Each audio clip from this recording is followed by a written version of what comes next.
হয়, আজিৰ দিনটোতে আমাৰ কোচবিহাৰ ৰাজ্যৰ যি শেষ ৰজা জগদীপেন্দ্ৰ নাৰায়ণ ভূপ বাহাদুৰৰ লগত ভাৰত চৰকাৰৰ চুক্তি হৈছিলে, যিখন চুক্তিৰ নাম হৈছে মাৰ্জাৰ এগ্ৰিমেণ্ট। মাৰ্জাৰ এগ্ৰিমেণ্টৰ জৰিয়তে গ্ৰেটাৰ কোচবিহাৰ ৰাজ্যখনক ভাৰতবৰ্ষৰ লগত চামিল কৰা হৈছিলে।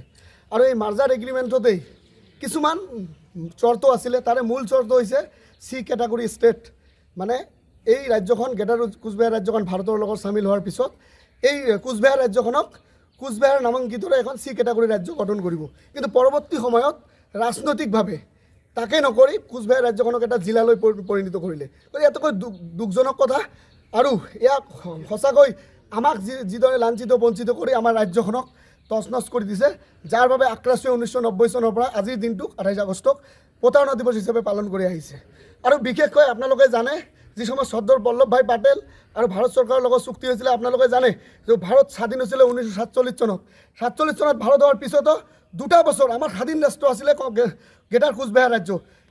1949 চনৰ 28 আগষ্টত চুক্তি হৈছিলে, আৰু 1950 চনৰ 1 জানুৱাৰীত এই ৰাজ্যখনক ভাৰতবৰ্ষলৈ চামিল কৰা হৈছিলে। আপোনালোকে সকলোৱে জানে যে ভাৰত স্বাধীন হোৱাৰ পিছত যিবিলাক ৰাজতন্ত্ৰ আছিলে, সৰু সৰু ৰাজ্যবিলাকক ভাৰতৰ লগত চামিল কৰা হৈছিলে। ঠিক একেদৰে সেই কোচবিহাৰ ৰাজ্যৰ প্ৰজাৰ যাতে সুবিধাৰ্থে ভৱিষ্যতৰ কাৰণে চিন্তা কৰি আমাৰ ৰজা জগদীপেন্দ্ৰ নাৰায়ণ ভূপ বাহাদুৰে কিন্তু ভাৰতবৰ্ষৰ লগত এখন চুক্তি কৰিছে। সেই চুক্তিখনৰ নাম হৈছে মাৰ্জাৰ চুক্তি। মাৰ্জাৰ চুক্তিক কিন্তু কোনো এটা দফাই ভাৰত চৰকাৰে কাৰ্যকৰী নকৰি পৰৱৰ্তী সময়ত আমাৰ ৰাজ্য, ভাষা, সংস্কৃতি সকলোকে ৰাজনৈতিকভাৱে কিন্তু আজি ভাগ কৰি দিলে। আপোনালোকে জানে যে কমতাপুৰৰ কিছু অংশ বাংলাদেশলৈ প্ৰেৰণ হ'ল। বাংলাদেশতো আছে, নেপালতো আছে, বিহাৰতো আছে, পশ্চিমবংগতো আছে, অসম আৰু মেঘালয়তো আছে। গতিকে আমাৰ ৰাজ্যখনক যিদৰে ভাগ কৰি দিলে চৰকাৰে ৰাজনৈতিকভাৱে, ঠিক একেদৰে আমাৰ ভাষা, সংস্কৃতি, আমাৰ মানুহ প্ৰতিটো ক্ষেত্ৰত ভৌগোলিকভাৱে আমাক কিন্তু বিভক্ত কৰি পেলালে, যাৰ কাৰণে আজিৰ দিনত আমি ভাষাৰ পৰা ধৰি প্ৰতিটো ক্ষেত্ৰত আমি পিছ পৰি গৈছোঁ। গতিকে আমাৰ ৰাজ্য, ভূমি, আমাৰ মাতৃ সকলোৱে আজি সংকটত পৰিছে। গতিকে আমি ভাৰত চৰকাৰক সকীয়াই দিব বিচাৰিছোঁ যে অনাগত দিনত অতি সোনকালে আমাৰ ৰাজ্যখনত যি মাৰ্জাৰ চুক্তি আছিলে, মাৰ্জাৰ চুক্তিৰ দফামতে চি কেটাগৰী অৰ্থাৎ গ শ্ৰেণীৰ ৰাজ্যৰূপে গঠন কৰিব লাগে বুলি দাবী উত্থাপন কৰিছোঁ আক্ৰাসুৱে।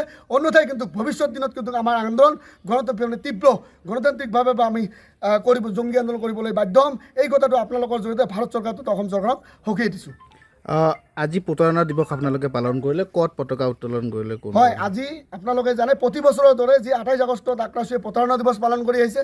আক্ৰাসুৱে নহয়, গোটেই কোচ ৰাজবংশী জনগোষ্ঠীয়ে আজিৰ দিনটো কলা দিৱস হিচাপে পালন কৰে। ঠিক একেদৰে আজি আমি গোলকগঞ্জৰ সম জিলাত কলা পতাকা উৰুৱাই আজিৰ এই যি কলা দিৱস আমি কিন্তু আক্ৰাসুৱে, ধুবুৰী জিলা আক্ৰাসুৱে কিন্তু আমি পালন কৰিলোঁ। যিকোনো খবৰৰ বাবে যোগাযোগ কৰক 9181 307 221 আমাৰ এই নম্বৰত।